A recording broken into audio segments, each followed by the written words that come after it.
Hello everyone.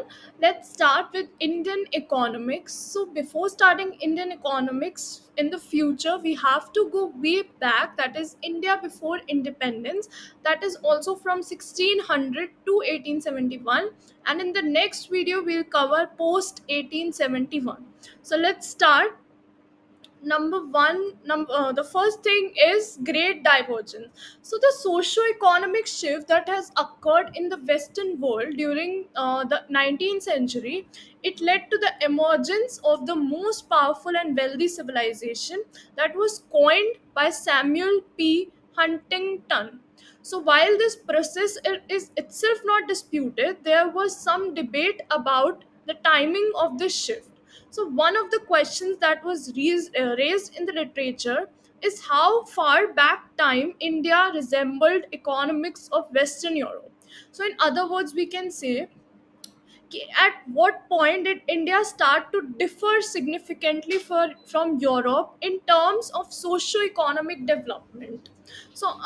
एक और question था. Another question is जो divergence है whether it coincided with the colonization of India or not. So when it comes to explaining कि why India fell behind Europe, क्यों India Europe से पीछे रह गया, so most commonly suggested reasons क्या है कि एक तो कॉलोनाइजेशन की वजह से, next is the unequal exchange of trade. So in simpler terms we can say जो कॉलोनाइजेशन हुआ था of India by European powers, जो था the East India Company, the Britishers, and where trade was conducted between Europe or India, they were seen as the factors that contributed to India's economic and technological decline हुआ था, जिसकी वजह से for example it is written कि जो conquest हुआ था बंगाल का by the British East India Company in 1757, it also marked a significant turning point. उसने allow किया ब्रिटिशर्स को to gain control over the vast Indian resources और establish करना monopoly on trade on that region. तो उससे क्या हुआ, exploitation हो गया Indian resources का और industries भी exploit होने लग गए. It also led to subsequent decline of the local economy. So now we are going late back in time, that is the late 16th century. So the economic performance of India in since the 16th century, it was a debate, it was a subject of ongoing debate or controversies. So there were travelogues of Europeans during that time that often described India as a great wealth, as a land of great wealth and opulence. But ये important है note करना कि that these accounts primarily reflected the experiences of ruling classes. जो elite classes थे, ये उनका experience था with whom the Europeans came into contact. So the ruling elite, they enjoyed a luxurious lifestyle था उनका, जो prosperity create, जो prosperity का impression create किया. But there were also many people, there were rural poor, low class people also at that time in the 16th century. Not only the elite ruling classes but also poor people were there. However, accounts of Mughal India or Deccan, they also highlighted कि majority of Indians जो थे वो poverty में रह रहे थे, while nobility और small group of weavers, कुछ छोटे छोटे ग्रुप्स थे वीवर्स के, they formed a middle class, rural poor or low class artisans. They occupied lowest rungs of social hierarchy. So these accounts reveal कर ये अकाउंट्स जो है वो रिवील करते हैं कि there was a gap between the wealthy and the impoverished, जो बहुत ही ज़्यादा सिग्निफिकेंट था. ऑल्सो कंजम्पशन पैटर्न्स अगर हम देखें तो रिच और मिडिल क्लास जो थे उनको राइस का एक्सेस था as the staple food, but जो अदर लोअर क्लास पीपल थे वो लोग सिर्फ inferior grains अफोर्ड कर पा रहे थे. Also, the use of footwear was not common at that point of time among the general population. So it indicated what the limited purchasing power of the majority. Additionally, क्या है कि significant proportion of India population वो work कर रहे थे किसमें, agricultural sector. So agrarian focus था on the reliance of subsistence farming पे, that continued poverty for a long period of time. So overall consensus क्या था हमारे पास स्कॉलर्स का कि the average Indian during that period of time lived in poverty, while जो ruling class थी, जो elite class थी, and certain segments of the society, they enjoyed prosperity and opulence. जो majority थी उनको economic hardships थे और उनको impoverished conditions face करने पड़ रहे थे. So next is the reign of Akbar. Akbar was the Mughal emperor जिसने rule किया from 1556 to 1605 को, which was widely regarded by scholars as peak period था हमारा Indian economic well-being का इंडिया में, according to the scholars. So उस time पे जो मुगल एम्पायर था उसने एक्सपीरियंस क्या किया, economic growth and prosperity. So इसका की इंफॉर्मेशन हमें कहाँ से मिलता है? It comes from Abu al Fazl Ain i Akbari, written in 1595.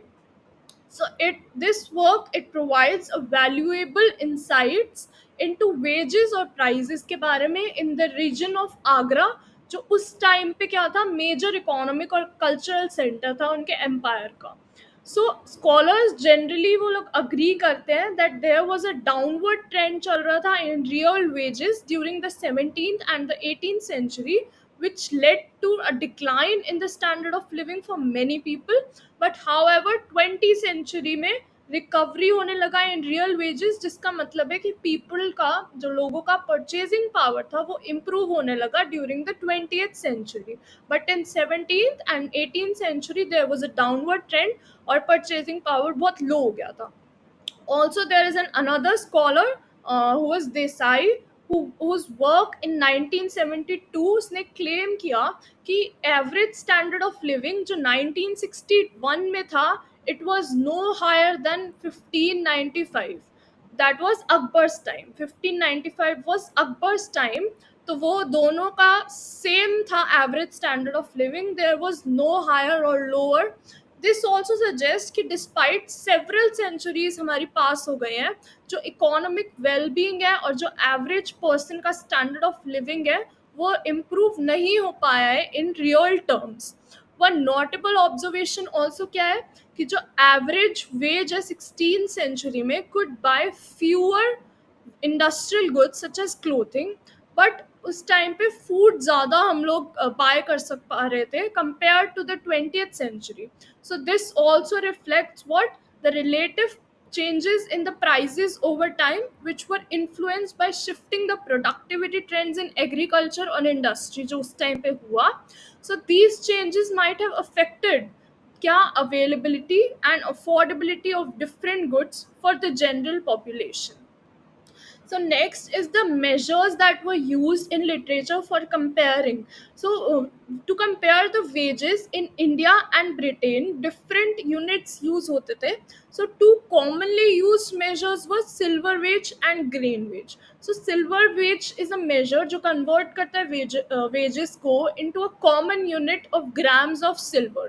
वो क्या फेलिसिटेट करता है? इंटरनेशनल कंपैरिजन ऑफ वेजेस, क्योंकि वो वाइडली एक्सेप्टेबल है. However, it may not reflect the standard of living or purchasing power of individuals accurately. वो reflect नहीं कर रहा. Next is the grain wage. So grain wage, on the other hand, it measures wages in terms of amount of grains that can be purchased. It is a crude measure of standard of living. ये हमें provide करता है standard of living का measure, because it indicates the basic ability to afford the basic subsistence. The closer an economy is to subsistence, larger portion individuals spend करेंगे to survive. Therefore, जो grain wage है, they can give an indication of relative standard of living in different region. Another wage subsistence wage है, which considers the minimum calorie intake needed for a family to meet their subsistence needs. इसका wage का measure क्या है, unit of measure क्या है? जो calorie intake है हमारा. For example, एक household है जिसमें 6 members हैं, तो उसका they may require 3.1 kgs of rice or 4.7 kgs of wheat per day. This can be any measure, कितना भी kgs हो सकता है. This जो ये measure है mainly focus करता है on the ability to meet their basic जो उनके nutritional needs हैं उस पे based है ये. Next is the cloth wage. Cloth wage इसका unit है on the based on the price of the cotton cloth. ये रिफ्लेक्ट करता है द अफोर्डेबिलिटी ऑफ क्लोथिंग, जो अनदर एसेंशियल एस्पेक्ट है. फॉर एग्जाम्पल जैसे अनदर जो दूसरा था हमारा न्यूट्रिशनल एस्पेक्ट था, वैसा ही क्लोथिंग भी एक अनदर एस्पेक्ट है, असेंशियल एस्पेक्ट है of standard of living. Also to provide a comprehensive view, real consumption wage भी हम कैलकुलेट कर सकते हैं. So this measure is a weighted average of the grain and the cloth wage with the weight of 2/3 of the grain.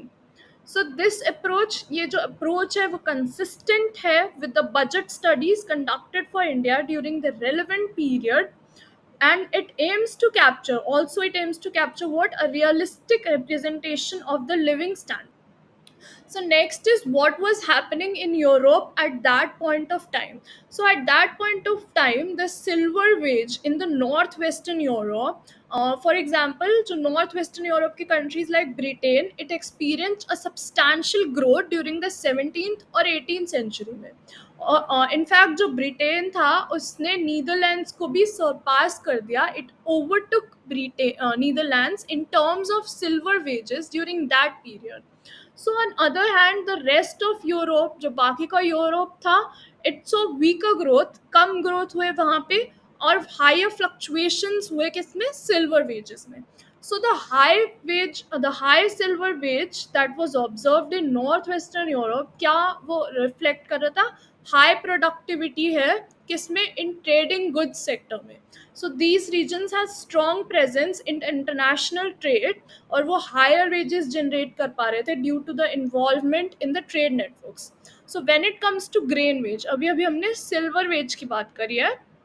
So when it comes to the grain wage, which measures wage in terms of purchasing power of grain, जो हमने अभी पिछले slide में देखा, the difference between high and low silver wage regions was relatively lower था वो. So despite high or rising silver wage थे, this does not necessarily translate into correspondingly higher grain wage. So just because silver wages high और rising थे, इसका मतलब ये नहीं है कि ग्रेन वेजेस भी हाई थे before the 19th century.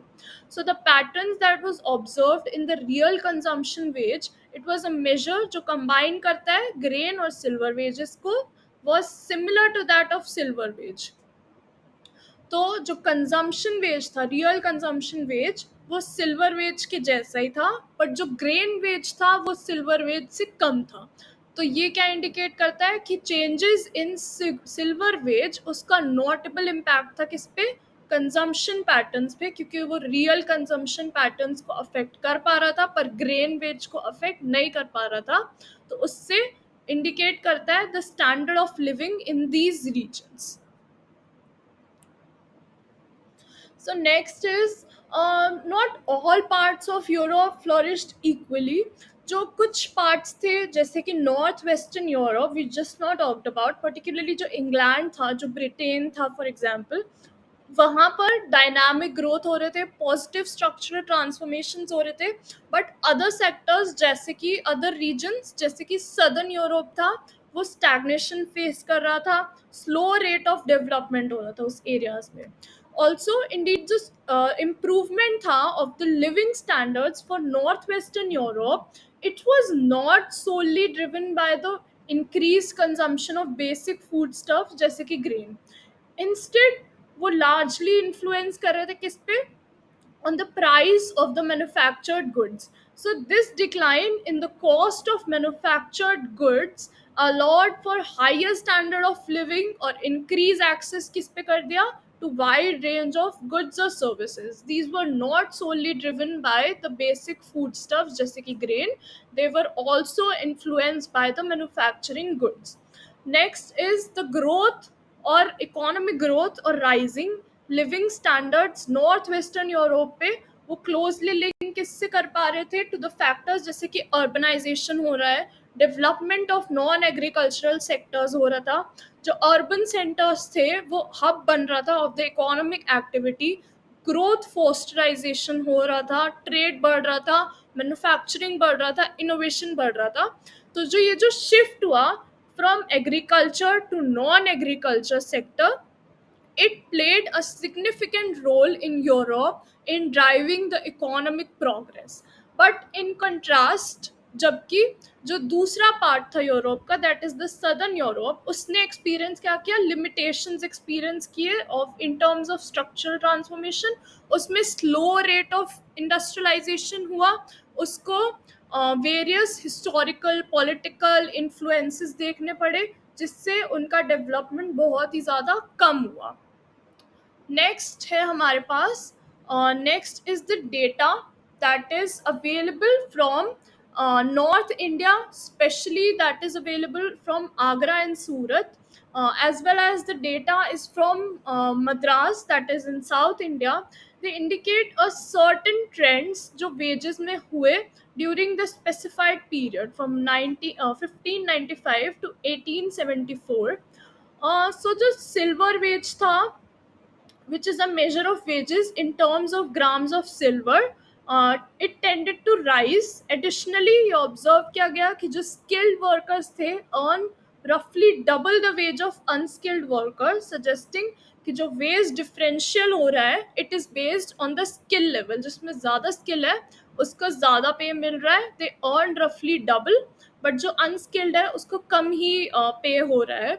So however the trend for जो ग्रेन वेजेस का है, अभी हमने सिल्वर वेजेस देखा स्किल्ड एंड अनस्किल्ड में। Next is the wheat, the grain wages, which is the measured wages in terms of amount of grain जो हम purchase कर पा रहे हैं। it was generally downward ही था वो। so this means कि जो purchasing power था wages का in relation to food, it declined over time, देखिए कम होता जा रहा है। First it was 12.6, then 8.3, then 7.5. So while silver wages जो था वो rose हुआ, that is 1.62, then 2.37, then 5.27. So the money wages failed to keep up with the rising trend in the grain wages. Indicate करता है क्या ये, the potential gap between the wages and the cost of essential commodities, ये एक gap explain करता है। So these trends and levels जो बहुत ज़्यादा between, it was between both the north और south India, it align with each other. So the skilled worker जो थे उनको ज़्यादा मिल रहा था, रैदर जो अनस्किल्ड वर्कर्स थे it was below their subsistence level जो उनको मिल रहा था। सो गिवन दैट कि wages of unskilled labourers below subsistence थे, इट रेजेस अ क्वेश्चन। क्या क्वेश्चन रेज करता है ये, कि how their families were able to survive, वो लोग सर्वाइव ही कैसे कर पा रहे हैं। तो इनका दे अलग अलग फैक्टर्स हो सकते हैं। फॉर एग्जाम्पल सप्लीमेंट इनकम्स हो सकते हैं उनकी, family support, informal safety nets हो सकते हैं जैसे कि community based systems, support from local organisations या उनको चैरिटी वगैरह से आ सकता है। So these are the several reasons जो हो सकते हैं। So next is our data. So this data is on silver Indian wages for unskilled workers compared to English wages, shows क्या शो कर रहा है, वो एक सिग्निफिकेंट डिस्पैरिटी शो कर रहा है। So this divergence in wages indicate क्या करता है, वो एक ग्रेट डाइवर्जेंस है। This trend, it continued with the wage gap. It widened further during the 18th century. Also in terms of अगर हम लोग grain wage देखें तो it India remained relatively closer to English levels until the end of 17th century. But 18th century में there was a sharp divergence that had occurred with the English grain wage rising while Indian जो grain wage था वो decline हो गया। So these patterns with relatively low silver wage and grain wage वो बहुत, they were much closer to the levels in Britain until the 18th century. They were also a characteristic of what less developed parts of Europe during the early modern period. Overall जो data हमारा जो है अभी वो demonstrate क्या करता है, widening gap था, economic gap between India and Britain over time, both in terms of silver wage or grain wage. Also, this divergence, it was evident by the late 16th century and 18th century, which saw an increase in economic disparities हो गए, with India experiencing lower economic growth compared to Britain. So now we'll see why was this difference in the international silver or grain wage. So Balassa and Samuelson framework, उन्होंने insight provide किए into the difference between the silver and grain wage. So according to their framework, जो productivity differences हैं between the countries that can lead to variations in the prices and the wages. जो wealthier countries हैं जहाँ पे productivity higher है, वहाँ पे wages higher होंगे, resulting to an overall higher price level. So जब गुड्स ट्रेड होते हैं between the countries, there is a possibility of arbitrage, जिससे it tends to equalise the prices across the countries. So in case of the price goods such as cloth या bullion, जो traded commodities हैं, उनके prices they are likely to be similar between the countries. However वो goods जो trade नहीं होते हैं जैसे कि grains, prices tends to be higher in wealthier countries. This is because कि वहाँ पे प्रोडक्टिविटी डिफरेंसेस हैं जो अराइज होते हैं, जो ड्राइव करते हैं higher wages in wealthier countries, that also impact the cost of the domestically produced goods. So in case of grain wage, Europe का हायर प्राइजेस था compare to Asia, and this price differential वो equalise नहीं हो पाया through trade also.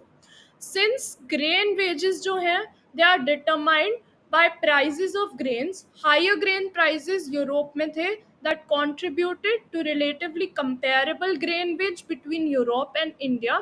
इसका मतलब है जो डिफरेंसेस आ रहे हैं, डिस्पाइट दोज डिफरेंसेस, जो ग्रेन वेज है वो सिल्वर वेजेस के रिलेटिवली क्लोजर रहा यूरोप में due to higher grain prices in Europe. So next is the sectoral performance जो था इंडिया का between 1600 to 1871. So the growth जो था हमारा total output का वो quite modest था before 1801. जो total industries and commerce थे वो rapidly grew हुए between 1650 to 1801. They were driven particularly by the exports की वजह से वो बढ़ रहे थे, increasing trade की वजह से वो लोग बढ़ रहे थे. So despite this growth, जो ओवरऑल ग्रोथ था इंडियन इकोनॉमी का वो बहुत ज़्यादा मॉडेस्ट रहा. This was primarily due to slow growth होने लगी एग्रीकल्चर में. Also it was the largest sector, agriculture sector was the largest sector in terms of output and employment. So agriculture sector के slower growth की वजह से it constrained the overall expansion during that period. So between 1801 and 1841 there was total output stagnant. Also modest growth agricultural growth that was offset by deindustrialization हो गया. Deindustrialization was the decline and the collapse of the industries, that the industrial sector. It was largely driven by what, the British empire का increasing dominance हो गया था हमारे production पे and export पे of the cotton textiles majorly, जिसने India को replace कर दिया as the world's major producer and the exporter, जिससे हमारा बहुत ज़्यादा लॉस हुआ. हमारा एग्रीकल्चरल सेक्टर तो हमारा इंडस्ट्रियल सेक्टर था वो डिक्लाइन करने लग गया उस टाइम पे. हाउएवर 1841 और 1871 के बीच में हमारा रिटर्न हुआ to the modest total output growth in India. जो इंडस्ट्रियल सेक्टर था उसने रिज्यूम किया एंड एग्रीकल्चरल ग्रोथ भी एक्सेलरेट हुआ during that period. So revival हुआ इंडस्ट्रियल सेक्टर का और एग्रीकल्चरल सेक्टर का, जिसने कॉन्ट्रीब्यूट किया to the overall growth of our economy. So this is the GDP trend in India from 1600 to 1871. So India ने decline experience किया during the in the GDP per capita during the 17th and the 18th century. So this decline is relatively economic performance. It was accompanied by deterioration जो हो गया था in India's comparative position in relation to Britain. 1600 में India का GDP per capita was over 60% of the British level. Also, it indicates what the relative prosperous state था India. So this decline in India's comparative position with Britain, it occurred fairly steadily throughout the period, जो indicate करता है prolonged और consistent deterioration हुआ हमारे economic performance में. So the factors that are contributing to this decline are complex or multifaceted है, encompassing various historical, economic, social dynamics जो encompass करते हैं. It is also important to note कि ये figures represent करते हैं comparison of per capita GDP between India and Britain, and they highlight a significant economic disparities है जो उस time पे emerge हुई थी. The stabilization suggest करता है per capita GDP में कि economic trajectory reached a more steady state, but gap जो था वो फिर भी बहुत ज़्यादा substantial था. So last is कि जो signs है, the sign of India who was lagging behind Europe, Britain, and declining GDP per capita 17th and 18th century, they can be attributed to several factors. अलग अलग factors हो सकते हैं उसके पीछे. One key factor क्या हो सकता है हमारा, क्योंकि हमारा agriculture decline हो रहा था. The growth of population, बहुत ज़्यादा population growth हो रहा था. It outpaced the growth of cultivated land, जिससे लैंड और लेबर का रेशो बहुत हिल गया था. It decline. This means कि there were much more people that were working on the same amount of land जितने ज़रूरत नहीं थे. Disguised unemployment हो रहा था. Unlike जो हमारा जो उस टाइम पे नॉर्थ वेस्ट यूरोप था, उसमें इंडस्ट्रियलाइजेशन हो रहा था, अर्बनाइजेशन हो रहा था, अर्ली मॉडर्न पीरियड हो रहा था. सो दैट वाज इंक्रीजिंग, और हमारा जो इंडिया का ग्रोथ था वो कम हो जा रहा था. So these factors also contributed to declining GDP per capita during the 18th and the 19th century. जो crop yields थे वो बिल्कुल भी sufficiently offset नहीं कर पा रहे थे. Also, it was also already evident before the colonial period, जिसने suggest किया जो root causes है economic divergence के between India and West, they were not solely driven by the colonial developments. It was a reason of declining GDP per capita also. This is the end of the video. Next we'll see post 1871 क्या changes आए अब से लेकर और क्या नया हुआ उस टाइम पे. So thank you for watching.